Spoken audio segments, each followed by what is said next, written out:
And the antidepressants are true. I've been on antidepressants. My daughter's 3 years. That's how long I've been taking them. Highly recommend them, okay? If you're trying to raise kids without medication, you're making a huge mistake. This is how great my meds are. Right now, I feel like tonight's show could be my big career break. The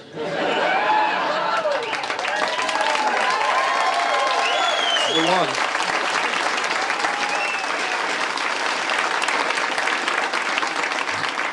You gotta get these meds. My doctor prescribed them. He said, Celexa, Joe, 20 milligrams, right? But I'm kind of cheap. So I said, hey, can you up it to 40 milligrams? You ever do this? And then you break your pills in half. 1 copay, now you got 2 months of meds, right? Yeah.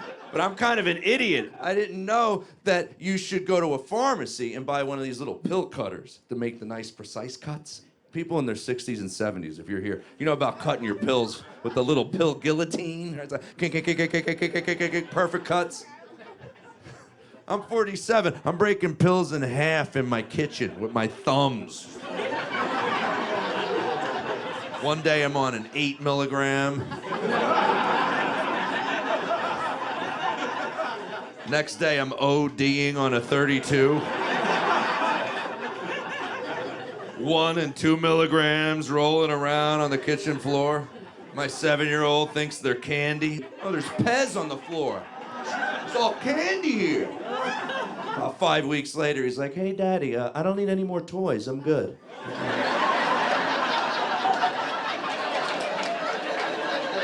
And when you start taking an antidepressant, you start realizing other people in your family are on medication, right? Like, I started finding out later in life that my dad has an anxiety issue, right? Unmedicated, you know, he's old school Italian, he's not gonna medicate it, you know, but he has anxiety. And I never knew about it because he's in his early 70s, and that generation of people didn't tell their kids about their inner workings, right?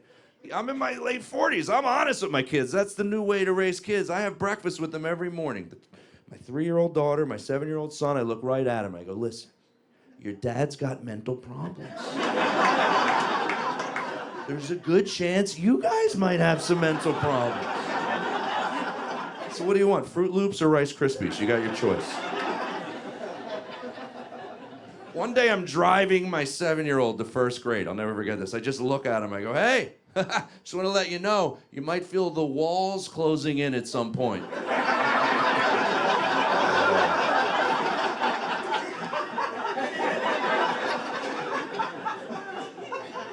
I didn't find out my dad had this anxiety thing until my 40th birthday.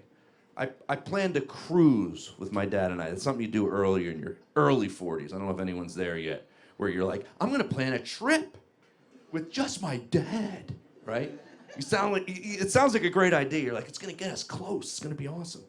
3 days into the cruise, I'm like, fuck, I think I wanna break up with my dad. I wanna see other dads.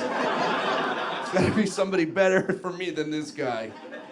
We start pulling away from land in Fort Lauderdale. I'll never forget it. He's looking out the porthole on the ship and he just starts going.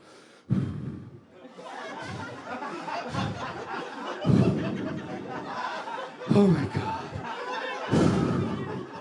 I'm like, Dad, what's going on? He's like, I don't know. I think I'm having one of my anxiety attacks. I go, what are you talking about? He goes, well, I've had an anxiety problem most of my life. That's what he says. I go, why would you never tell me about that? He goes, thought it might have skipped a generation. I'm like, asshole, this isn't Teen Wolf.